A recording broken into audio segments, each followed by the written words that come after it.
മംഗളൂരു സ്വദേശി നൌഫലിനെ കാസർഗോഡ് മരിച്ചു നിൽ കണ്ടെത്തിയ സംഭവത്തിൽ അന്വേഷണം പോലീസ് ഊർജിതമാക്കുന്നു.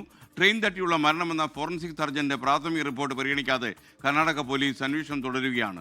CCTV ദൃശ്യങ്ങൾ വിശദമായി പരിശോധിച്ച് അന്വേഷണ സംഘം അന്വേഷണവുമായി മുന്നോട്ട് പോകുന്നു. നൌഫലിന്റെ സുഹൃത്തുക്കളുടെയും ബന്ധുക്കളുടെയും ഒക്കെ മൊഴിയെടുത്തിട്ടുണ്ട്. ആസൂത്രിതമായ കൊലപാതകമാകുമെന്നും കർണാടക പോലീസിന് സംശയമുണ്ട്. 24 പ്രൈം ടൈം ബ്രേക്കിംഗ് വാർത്തയുമായി അരുൺ പാറക്കൽ ടെലിഫോണിൽ ചേരുന്നു കാസർഗോഡ് നിന്ന്. പറയൂ അരുൺ പാറക്കൽ, ഇപ്പോൾ കർണാടക പോലീസ് ഇങ്ങനെ സംശയിക്കാൻ മറ്റെന്തെങ്കിലും കാരണമുണ്ടോ? കർണാടക പോലീസിന്റെ സംശയത്തിന് പിന്നിൽ നൌഫലിന്റെ ഒരു ക്രിമിനൽ പശ്ചാത്തലമാണ്. 3 കൊലപാതക കേസുകൾ ഉൾപ്പെടെ 12ലധികം കേസുകളാണ് നിലവിൽ നൌഫലിന്റെ പേരിൽ മംഗലാപുരത്ത് മാത്രമുള്ളത്. അതാണ് ഈ കർണാടക പോലീസിനെ ഇത്രയധികം സംശയത്തിന്റെ നിഴലിലാക്കാനൊരു കാരണം. എന്തായാലും പോലീസ് ഇപ്പോൾ CCTV ദൃശ്യങ്ങൾ കേന്ദ്രീകരിച്ചാണ് ഈ പരിശോധന നടക്കുന്നത്.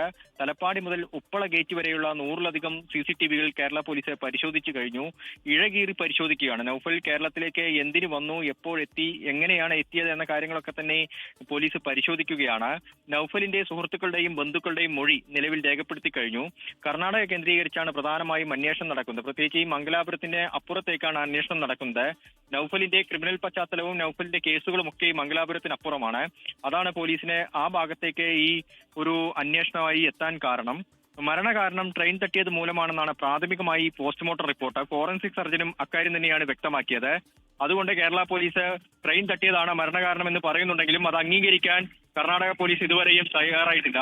മയക്കുമരുന്ന് കുത്തിവെച്ച് റെയിൽവേ ട്രാക്കിൽ തള്ളിയതാകാമെന്നൊരു സംശയം കർണാടക പോലീസ് പ്രകടിപ്പിക്കുന്നുണ്ട്. അതിന് കാരണമെന്ന് പറയുന്നത് ഈ നൌഫലിന്റെ പാന്റിന്റെ പോക്കറ്റിൽ നിന്ന് സിറിഞ്ച് ഉൾപ്പെടെയുള്ളവ കണ്ടെത്തിയിരുന്നു.